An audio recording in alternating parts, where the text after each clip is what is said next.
1947-এর 20 June তার প্রস্তাবে সমস্ত হিন্দু কংগ্রেস বিধায়করা দিলীপ চৌধুরী থেকে শুরু করে রতনলাল ব্রহ্মণ, জ্যোতি বসু ভোট দিয়েছিলেন সেদিন।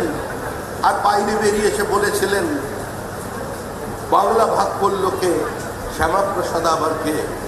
এই যে দ্বিচারিতার রাজনীতি, মিথ্যাচারের রাজনীতি, বাস্তব থেকে পালিয়ে যাবার রাজনীতি, রাজনীতি বিমুখতার রাজনীতি, পশ্চিমবঙ্গের মানুষ এই বছরে সেই রাজনীতির অবসান ঘটানোর প্রয়াসে ভোট দিয়েছিলেন।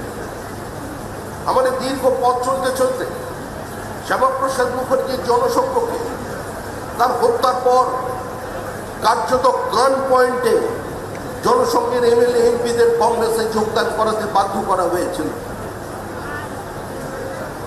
জনসংঘ কোনো প্রোগ্রাম করতে পারেনি।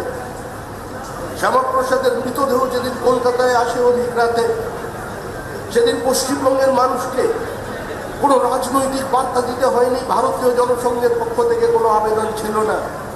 মানুষ স্বতঃস্ফূর্তভাবে অরন্ধন পালন করেছিলেন এই মাটিতে। আজকে সেই শ্যামাপ্রসাদের পূর্ণ জন্মদিনে আমরা তাকে শ্রদ্ধা জানাচ্ছি। শ্রদ্ধা জানাচ্ছি কখন? কারণ এই জন্মদিনে শ্যামাপ্রসাদের 125 বছর, বন্দে মাতরমের 150 বছর এবং আমাদের বিচার পরিবারের 100 বছর।